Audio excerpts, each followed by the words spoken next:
Hi guys, I've got a supply update for you, a milk supply update. So I'm still not having a great time with my milk supply, and I've now contacted an IBCLC, so an international board certified lactation consultant. So this week I've got a full-on week trying to sort this mess out. So Monday I'm seeing the IBCLC, and then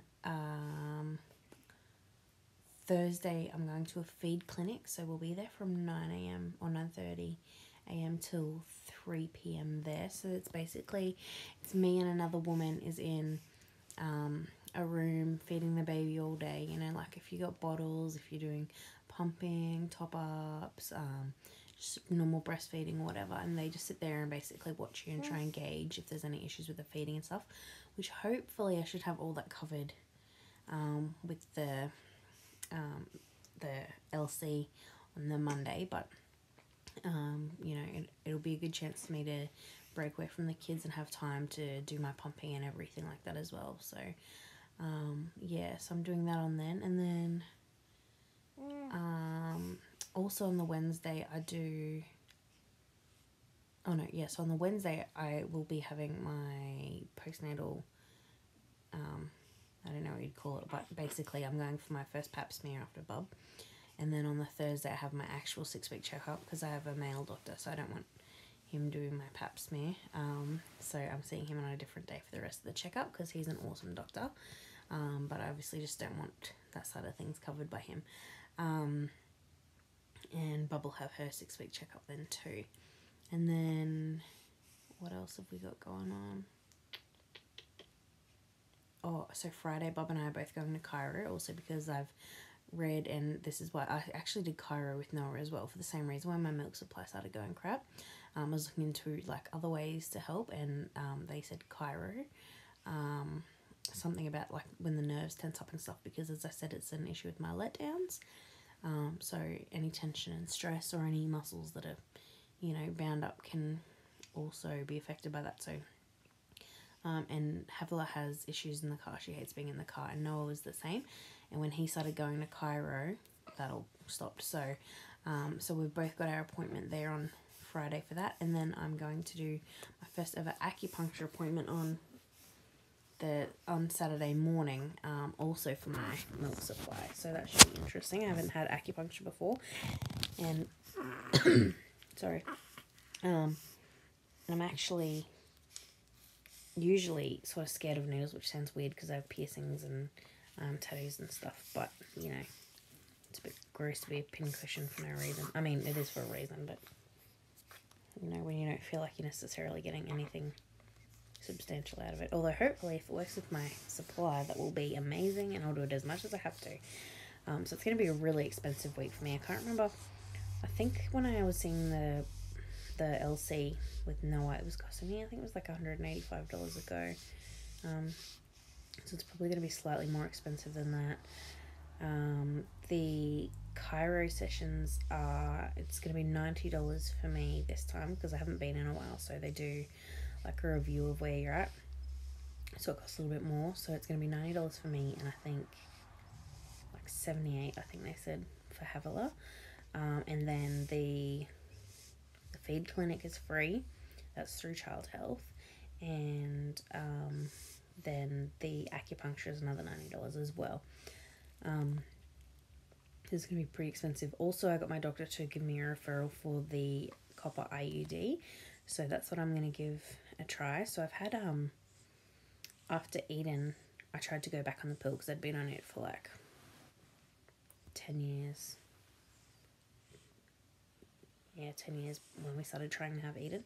And anyway, so after I had her, and after I was finished with the mini pill for breastfeeding and stuff like that, I went back on the normal pill, and I actually got serious anxiety and depression from it. So it was chemical depression. And so basically we're not willing to try anything hormonal anymore. So it doesn't leave me with a whole lot of options, but I'm going to try the copper IUD. So my referral's gone through to the hospital for that now, so we're waiting for that. So that's going to cost me $73, which is pretty cool. That's like super cheap. That's so much cheaper than I was expecting, and actually for the amount of time that it stays in there for, it's like really cheap in comparison to the pill too, so that's kind of cool. But yeah, it's a bit nervous because I've never had that before. I have no idea what I'm doing. But it's pretty exciting stuff. I also went to my local Drake's IGA today and went to their little health food section. I was looking for flaxseed because I'm nearly out. And I actually found a 250 gram pack of brewer's yeast. So, because usually I've always had to go to the health food shops for that. And I wasn't thinking to get it, but it was there, so I grabbed it. That and,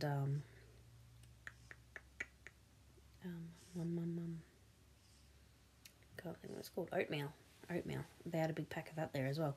And they were really quite cheap, actually. I think they were only a couple of bucks each, so I bought those as well. So I'm still working really hard with the supply. It does my head in some days, but I am hopeful. I mean, this is the third time I've had to go through this stuff. Nothing ever seems to be easy with breastfeeding for me, so you know, I have my days. Like the other day, Terry came home and I was just bawling my eyes out and I just wanted to cuddle and I just wanted to get angry at the world. And then I was chatting to my friend and she says, I can't remember exactly what she said, but she said something along the lines of, you know, you always do your best, and if you have to wear your little milk necklace, which is, she's talking about my supply line, she's like, just do it. And she was just, I can't remember what she said. I kept the message, but she's absolutely gorgeous. It just totally made my day in it. And I was like, yeah, screw this. I'm going to kick this thing's ass. So, yes, there's some more of the things I'm going to be trying for my supply. If anyone hasn't thought of those, then there's some more ideas for you guys. I literally do pretty much everything. She's feeding with the supply line, with any milk that I express. And she's still just, I'm not doing any other top-ups. We're just feed. And, yeah, and then expressing and topping up with that. So, that's where we're at with that. So, it's pretty shit-ass, especially because I had such an awesome supply with Noah. I had an oversupply with him. By this same age, so, about 5.5 weeks with Noah, I already had, like, a drawer full of milk in the freezer on top of him gaining, like, 450 grams in 10 days. So, I'm really like, what the heck is going on this time? I'm really irritated that there's problems. So I did go and have bloods done. My prolactin level's at 15, but the LC said that doesn't really make any difference, because what they need to do to get a proper reading is to draw bloods before and after a really good feed where the breast is drained, to get an idea of what the actual prolactin levels are at. So I'm not taking any domperidone or anything at the moment. And I'll just see her Monday and we'll work on a plan from there. And I think that's everything. I'm pretty sure it is. But yeah, it's low supply is super sucky. I've been through pretty much every breastfeeding related issue that I can think of between the 3 kids. And I reckon low supply has to be the worst.